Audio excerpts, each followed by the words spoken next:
जय श्रीकृष्ण. श्रीमद भागवत दशमस्कंद. विषय द्विविधाचा वध आणि श्रीकृष्ण पुत्र सांबाचा विवाह. श्रीकृष्ण चरित्र ऐकता ऐकता बलरामाचे कर्तृत्व, शौर्य आणि पराक्रम ऐकण्याची राजा परीक्षितीला इच्छा झाली. शुकाचार्य मुनींना ती एक पर्वणीच वाटली. बलराम गोकुळवासी स्त्रियासमवेत क्रीडा करीत असताना तेथे द्विविध नावाचा वानर आला. हा भौमासुराचा मित्रच होता. सूडबुद्धीने तो अनर्थ देशात म्हणजेच काठेवाडी या देशात लोकांची घरे जाळीत असे. बायका मुलांना पळवून नेऊन गुहेत कोंडून ठेवीत असे. तमोगुणाचा अतिरेक झाला की पापपुण्याचा विचारच राहत नाही. निष्कारण दुसऱ्याला पीडा देणे हे पापच होय. दुष्ट वासनांचा पगडा असा जबरदस्त असतो. वासनेच्या आहारी जाऊन मनुष्य कर्म करतो. पुढील परिणामाचा तो विचारच करीत नाही. अविवेक हाच खरा उन्नतीच्या मार्गातला अडथळाच होय. द्विविधाने बलरामासमोरच स्त्रियांच्या मेळाव्यात अश्लील चेष्टा सुरू केल्या. सभ्यतेला सोडून हे वर्तन असल्यामुळे बलरामाने एक दगड रागारागाने त्याच्याकडे भिरकावला. वानर पण काही कमी नव्हता, धीट होता. त्याने बलरामाजवळचा वारुणी कलश म्हणजेच मधुकलश पळवला. बलरामाला चिवण्यासाठी तो अधिकच खिजवू लागला. बलरामाने नांगर मुसळ उचलले. द्विविधाने शालवृक्ष उपटला, बलरामावर फेकला. बलरामाने डाव्या हातानेच तो वृक्ष तोलून धरला. मुसळ वानराच्या डोक्यात हाणले. वानराचे मस्तक फुटले तरी मस्ती कमी न होता तो पुन्हा पुन्हा प्रहार करूच लागला. शेवटी दोघांचे मुष्टियुद्ध सुरू झाले. अर्थातच बलरामाने द्विविधाला यमसदनास पाठवले. अज्ञानानेच मनुष्य शेफारतो, बलाबलाचा विचार करत नाही. अधर्म आणि अनिती जीवनात आल्या की शेवटी फजितीही होतेच. दुर्योधनाला लक्ष्मणा नावाची मुलगी होती. तिचे स्वयंवर ठरले. जांबवंती पुत्र साम तेथे हजर झाला. सर्वांसमक्ष त्याने तिला आपल्या रथात घेतले आणि द्वारकेकडे निघाला. कौरव पांडवांना हीन लेखत होते. अर्थातच श्रीकृष्ण त्यांना सहाय्य करतो म्हणून तोही आपला वैरीच असे कौरव समजत होते. म्हणून त्यांनी सांबाला कैद करण्याचे ठरविले. एकट्या सांबाने 6 वीरांचा हल्ला कुशलतेने चुकवला.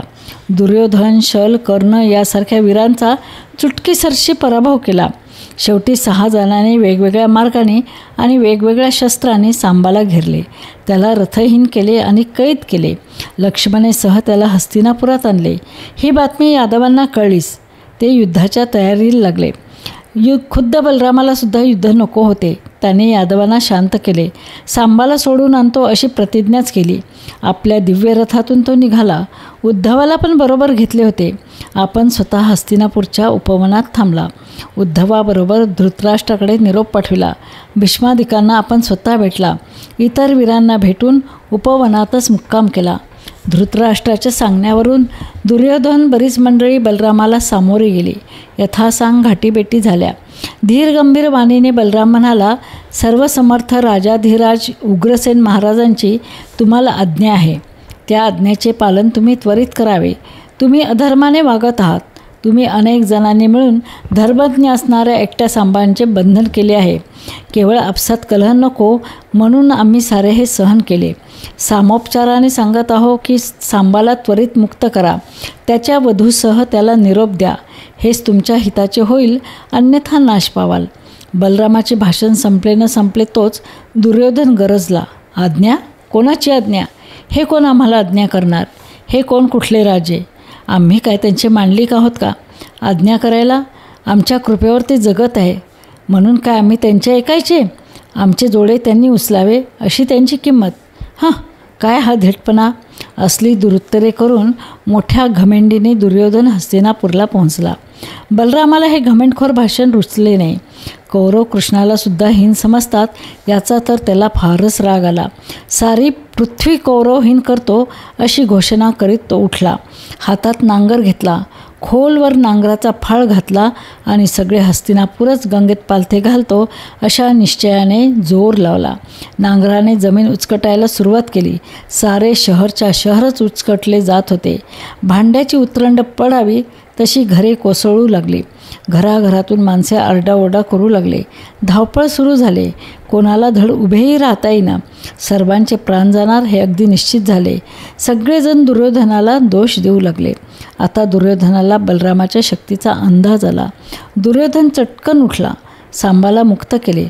लक्ष्मणाला बरोबर घेतले आणि बलरामाकडे श्वास टाकीत आला.